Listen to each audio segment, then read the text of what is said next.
নমস্কার বন্ধুরা, আপনাদের সবাইকে স্বাগত জানাই ভূমিতা কিচেনে। আজকে রান্না একেবারে আমাদের পুরনো দিনের ঘরোয়া স্বাদের ঠাকুরমার হাতের মতো কাঁচা কলার ধোকা। কাঁচা কলা দিয়ে এমন মজাদার ও সুস্বাদু রান্না করা যায় তা হয়তো অনেকেই জানেন না। মশলা মাখানো নরম ধোকা, তার সঙ্গে ঝাল ঝাল মশলাদার গ্রেভি, একবার খেলে বারবার খেতে ইচ্ছে করবে। এই রান্নার মধ্যে রয়েছে সেই হারিয়ে যাওয়া দিনের স্বাদ, মাটির গন্ধ আর ঠাকুরমার রান্নাঘরের ভালোবাসা। তাই ভিডিওটি শেষ পর্যন্ত দেখুন আর আপনিও বাড়িতে একবার এই কাঁচা কলার ধোকা বানিয়ে দেখুন। তো দেখুন, এই ধোকাটি তৈরি করতে দুটো কাঁচা কলা নিয়েছি।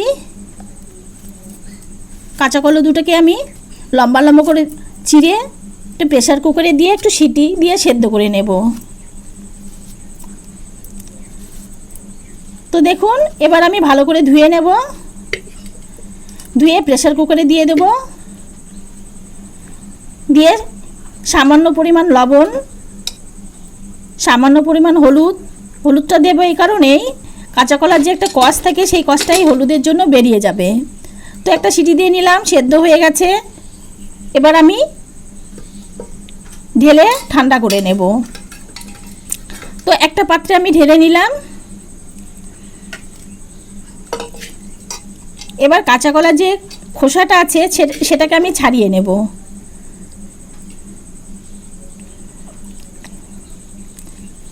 এবার সুন্দর করে ছাড়িয়ে নেব। দেখুন, আমার প্রত্যেকটা কলার খোসা আমার ছাড়িয়ে নেওয়া হয়ে গেছে। এবার এর মধ্যে আমি সামান্য পরিমাণ হলুদ দেব, সামান্য পরিমাণ লবণ দিয়ে দেব। আর ডালটা আমি বেটে রেখেছি, এর সঙ্গে ডাল বাটা দিয়ে আমি করব। তো এখন এর মধ্যে আমি একটু গোলমরিচের গুঁড়ো দিয়ে দেব, দিয়ে বেশ ভালো করে মাখিয়ে নেব। তো এর মধ্যে আমি ডাল বাটাটাও দিয়ে দেব, দিয়ে ভালো করে মেখে একটু ফেটিয়ে নেব। তাতে কি হবে, বড়াটা সুন্দর হবে। তো এর মধ্যে আমি চিনি দিতে ভুলে গেছিলাম, সামান্য পরিমাণ চিনি দিয়ে দিলাম, দিয়ে আবার একটুখানি মেখে নেব। তো পাশে দেখুন আমি আলুটা কেটে রেখেছি। এবার একটা প্যানে পরিমাণ মতন সাদা তেল দিয়ে দিলাম। সাদা তেল দিয়ে আমি বড়াটাকে মানে ধোকাটাকে আমি ভেজে নেব। তো এইভাবেই আমি ধোকাগুলোকে চ্যাপটা চ্যাপটা করে তেলের মধ্যে ছেড়ে দেব।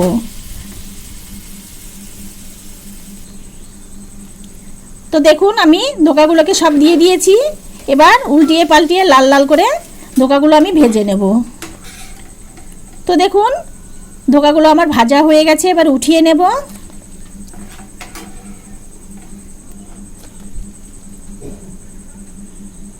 দেখুন কত সুন্দর ধোকাগুলো আমি ভেজে নিয়েছি। এবার আমি এটা কড়া বসিয়ে দিয়েছি। কড়াতে পরিমাণ মতন তেল দিয়ে দিয়েছি। তেলটা আমি একবারেই দেব, বারবার দেব না। এবার আমি আলুগুলোকে আলাদা করে ভেজে নেব। তো এর মধ্যে আমি সামান্য পরিমাণ স্বাদ মতো নুন দিয়ে দেবো, সামান্য পরিমাণ হলুদ দিয়ে দেবো, দিয়ে একটু নেড়ে চেড়ে নিয়ে ঢাকা দিয়ে দেবো। তো এবার আমি ঢাকা দিয়ে দিলাম। তো আলুগুলো আমার বেশ সুন্দর করে ভেজে নেব। তো দেখুন, আলুটা আমার ভাজা হয়ে গেছে। এবার আমি উঠিয়ে নেব।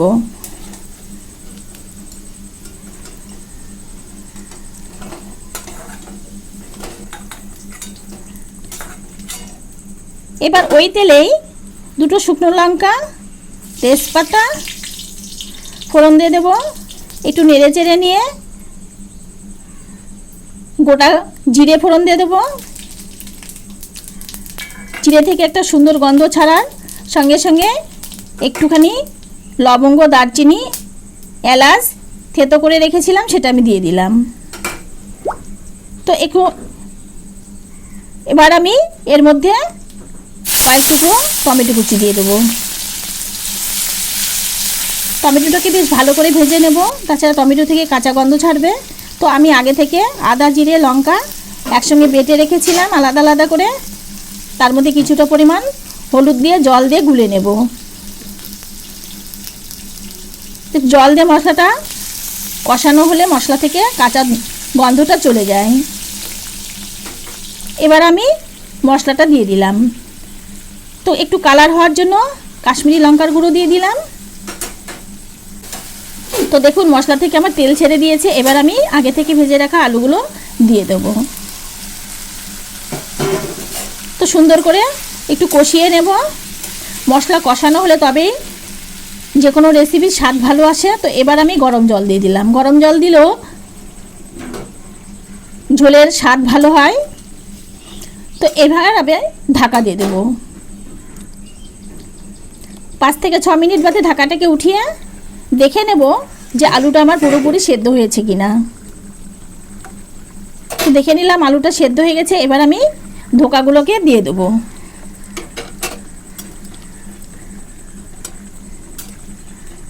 তো ধোকা দিয়ে বেশিক্ষণ ফোটাবো না। স্পেশাল টিপস, ধোকা দেওয়ার পর বেশি সময় ফোটাবেন না, তাহলে ধোকা নরম হয়ে ভেঙে যেতে পারে। ঝোলটা একটু ঘন রাখলে স্বাদ আরও বেশি ভালো হয়। এবার নামিয়ে নেব। কিছুটা গরম মশলার বাটা দিয়ে দিলাম, তাতে টেস্টটা আরও ভালো আসবে। এবার উপর দিয়ে ঘি ছড়িয়ে নামিয়ে নেব।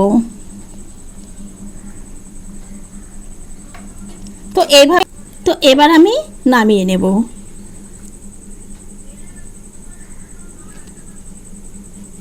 এবার গরম গরম ভাতের সঙ্গে এই ঝালঝাল কাঁচা কলার ধোকা অসাধারণ সুন্দর লাগবে খেতে। তো এবার আমি নামিয়ে নিলাম।